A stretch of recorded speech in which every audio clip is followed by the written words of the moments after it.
One of the main things I really highly suggest along your direct labor, the guys and girls out in the field producing income and revenue, is to go out preseason here, looking at the upcoming year and build out an actual direct labor budget. Now, the word budget can be extremely scary, but honestly, this is probably one of the easiest and the most biggest return on investments that you can have going up for the upcoming year. Because let's face it, labor is our biggest risk in our business. A lot of folks just go into the year, including myself in the early days, saying, hey, we're gonna have 3 trucks or 4 trucks out, whatever that is per division, and we're assuming it's a 2-person crew, and that's what we're throwing out. There is no actual budget of time and cost associated with that. So to truly go out and be effective this year and start out with the right guidelines and be able to go in and put it between the rails here to make sure you're on track, I suggest we go in for each crew.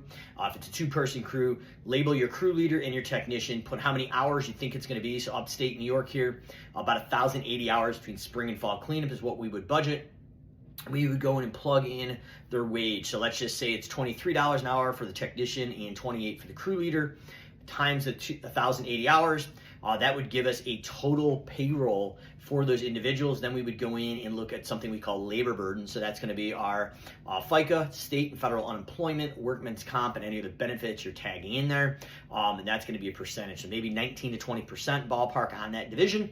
And that is going to be our direct labor cost, the paycheck times the labor burden. So we got labor and labor burden. So our total cost fully loaded in the field, we're going to have that budgeted out for all our direct labor per division. That now is going to become your hiring framework. So if we go out and have to fire someone at that $28 an hour range, we are going to pay at least $28 or less to fit within that financial budget.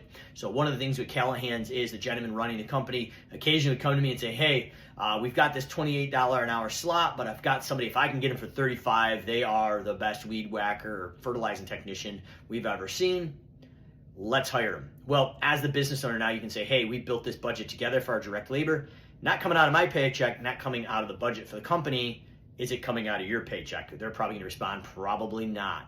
So what you've done is set a concrete budget for this year. If you do have the individual that comes through and it's the exception, you can plug those numbers back into your budget and see exactly what that does for your bottom line and what you need to charge extra per that crew moving forward to recover that. So go out and build your roster with budgeted time, labor, and labor burden, and use that as your guiding principle for hiring for the upcoming season. Stay within your financial budget, and biggest risk to be minimized is your labor.